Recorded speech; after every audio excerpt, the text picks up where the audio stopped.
ব্রাহ্মণবাড়িয়ার কসবা উপজেলায় কলেজ শাখা ছাত্রদলের এক নেতাকে জেন্ডার সংক্রান্ত তথ্য গোপনের অভিযোগে বহিষ্কারের ঘটনা নতুন মোড় নিয়েছে। বহিষ্কৃত ওই নেতা রেদওয়ান ইসলাম দাবি করেছেন তিনি ট্রান্সজেন্ডার নন, তাকে ঘিরে ছড়ানো ট্রান্সজেন্ডার সংক্রান্ত সব তথ্য সম্পূর্ণ গুজব।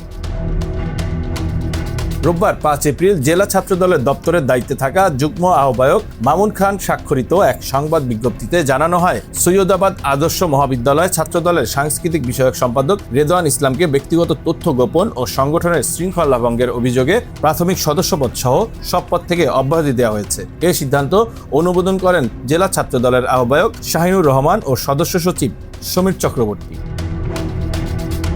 তবে এদিন রাতে রিহিয়া রিহি নামে একটি ফেসবুক আইডি থেকে দেওয়া এক পোস্টে রেদওয়ান ইসলাম নিজের অবস্থান পরিষ্কার করেন। তিনি লেখেন, আমি ট্রান্সজেন্ডার নই, আমি একজন সম্পূর্ণ ছেলে এবং একজন সংস্কৃতি কর্মী। দীর্ঘদিন ধরে সাংস্কৃতিক কার্যক্রমের সঙ্গে যুক্ত আছি, কিন্তু কন্টেন্টের কারণে যদি কেউ কষ্ট পেয়ে থাকেন তার জন্য দুঃখিত। ইতিমধ্যে সেসব কন্টেন্ট সরিয়ে ফেলেছি এবং ভবিষ্যতে আরও সতর্ক থাকব। তিনি আরও লেখেন, যাচাই বাছাই ছাড়া কোনো তথ্য বিশ্বাস বা প্রচার না করতে, কারণ ভুল ধারণা একজন মানুষের সম্মানহানি করতে পারে। তিনি গণমাধ্যমকে বলেন, বিষয়টি গুজব। ঢাকায় কিছু কন্টেন্ট ক্রিয়েটর আছে যারা টিকটক করে এবং ভিডিও বানিয়ে সোশ্যাল মিডিয়ায় ছাড়ে। রেদওয়ানও টিকটক করতে কিছু ভিডিও বানিয়ে ফেসবুকে ছেড়েছে। সম্প্রতি এসবের জন্য ফেসবুকে নিজের আইডি থেকে ক্ষমা চেয়ে বলেছেন এসব আর করবে না। রেদওয়ানের এসব ভিডিও বানানো ও টিকটকের বিষয়ে আমরা পরিবারের কেউ সমর্থন করিনি। বিষয়টি এলাকায় জানাজানি হওয়ার পর থেকে রেদওয়ান বাড়িতে নেই। ছেলে থেকে মেয়েতে রূপান্তরের তথ্যটি সঠিক নয়।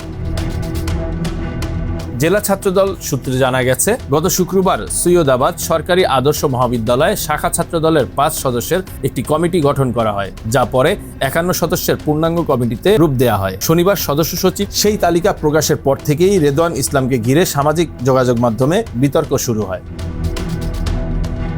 এ বিষয়ে ছাত্রদলের সদস্য সচিব সমীর চক্রবর্তী একটি গণমাধ্যমকে বলেন, পূর্ণাঙ্গ কমিটি গঠনের আগে সবার কাছ থেকে জীবন বৃত্তান্ত সংগ্রহ করা হয়েছিল। মাসখানেক আগে রেদওয়ান ইসলাম জীবন বৃত্তান্তে নিজের ছবি সহ লিঙ্গ পুরুষ বলে উল্লেখ করেছিলেন, কিন্তু কমিটি ঘোষণার পর জানা যায় রেদওয়ান অস্ত্রোপচার করে পুরুষ থেকে নারী হয়েছেন, যা আমাদের সমাজে গ্রহণযোগ্য নয়। তথ্য গোপন করার অভিযোগে তাকে দল থেকে অব্যাহতি দেওয়া হয়।